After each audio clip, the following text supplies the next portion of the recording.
Hello friends, welcome to my channel. நான் உங்கள் logo. இன்னைக்கு நம்ம ஒரு இன்ட்ரெஸ்டிங்கான கிரிக்கெட் டாபிக் பற்றி பேச போகிறோம். என்னன்னா கிரிக்கெட் இன் தி ஒலிம்பிக்ஸ்.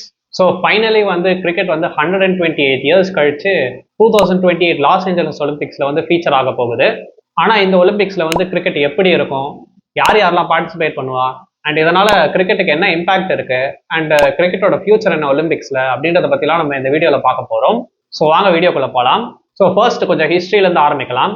இதுக்கு முன்னாடி கிரிக்கெட் ஒலிம்பிக்ஸ்ல ஒரே ஒரு வாட்டி தான் ஃபீச்சர் ஆயிருக்கு. அது 1900 பாரிஸ் ஒலிம்பிக்ஸ்ல.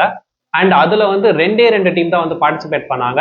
யாருன்னா great Britain and France. And அந்த மேட்சை கிரேட் பிரிட்டன் ரொம்ப ஈஸியாவே ஜெயிச்சிட்டாங்க. 158 ரன்ஸ்ல ஜெயிச்சாங்க அந்த மேட்சை. ஆனா அதுக்கப்புறம் பாத்தீங்கன்னா கிரிக்கெட் ஒலிம்பிக்ஸ்ல ஃபீச்சரே ஆகல.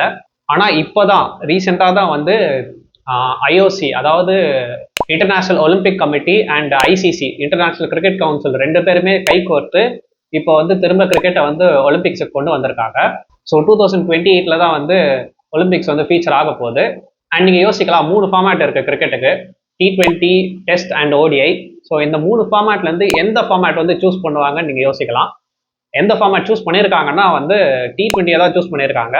ஸோ ஏன் T20னா ரொம்ப சிம்பிள் தான். T20 3 to 4 ஹவர்ஸ்லேயே முடிச்சிடும். ஸோ ஷார்ட் பீரியட் ஆஃப் டைம்லேயே முடியறதுனால அது ஒரு நல்ல ஆப்ஷன்.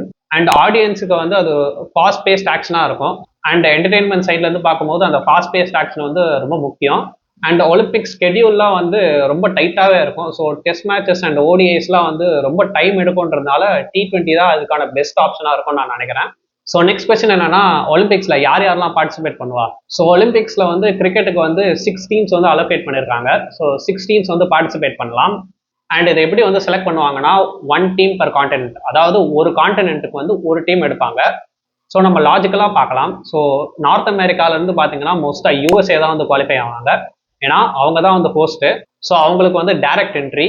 அண்ட் ஏஷியாலேருந்து பார்த்தீங்கன்னா மோஸ்ட்டாக இந்தியா தான். ஏன்னா ஏஷியாலேயே ஒரு ஸ்ட்ராங்கஸ்ட் கிரிக்கெட்டிங் நேஷன்னா அது இந்தியா தான். அண்ட் ஆடியன்ஸ் மேக்னெட்டும் இந்தியா கிட்ட தான் இருக்குது. ஸோ நிறைய ஃபேன்ஸும் இருக்காங்க இந்தியாவில். ஸோ அதையும் கன்சிடர் பண்ணுவாங்க கண்டிப்பா.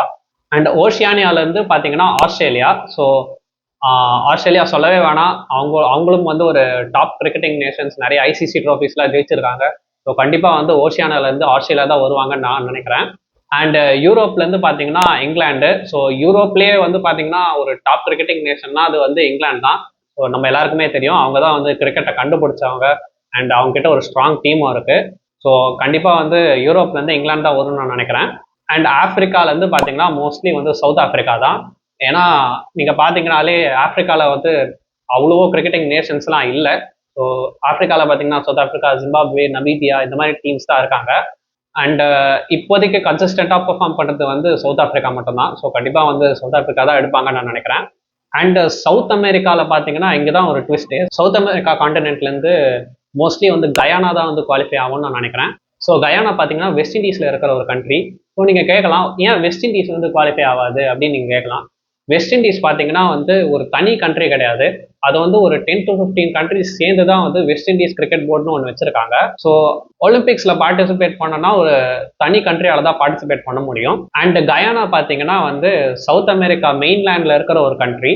ஸோ சவுத் அமெரிக்காலேருந்து ரெப்ரசன்டேட் பண்ணோம்னா மோஸ்ட்லி கயானா தான் வருவாங்கன்னு நான் நினைக்கிறேன். ஏன்னா அவங்க கிட்ட ஒரு பவர்ஃபுல்லான டீமும் இருக்கு. அண்ட் அவங்களுக்கு அந்த ஸ்ட்ராங் ஃபேன் பேஸும் இருக்குது. நீங்க சிபிஎல்ல பாத்தீங்கன்னா, கரீபியன் பிரீமியர் லீக்ல பாத்தீங்கன்னா அவங்களோட ஃபேன் பேஸ் பத்தி உங்களுக்கு தெரியும். அவங்களோட மேட்சஸ்க்குலாம் பயங்கரமான ஃபேன்ஸ் வருவாங்க.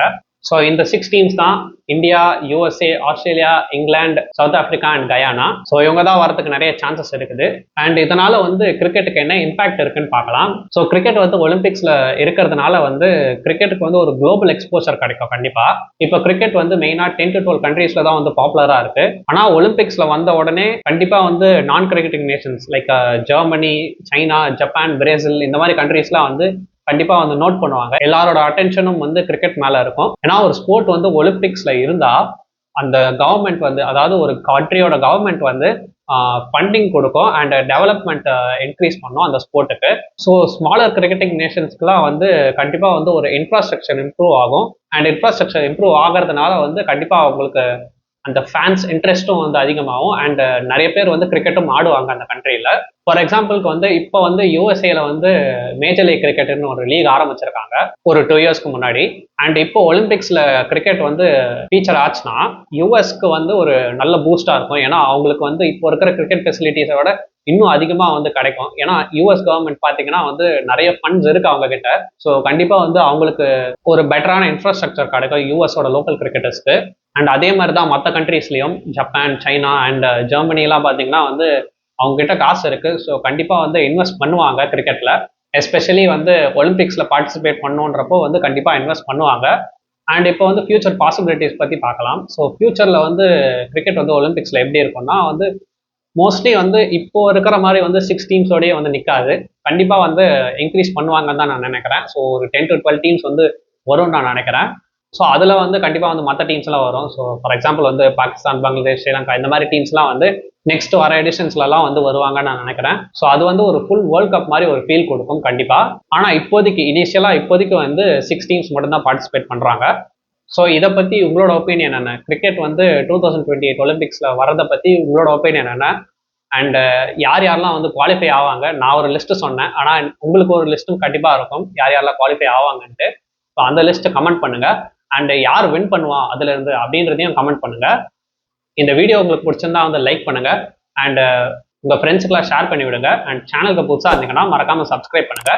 நம்ம நெக்ஸ்ட் வீடியோவில் பார்க்கலாம். தேங்க்யூ. பாய்.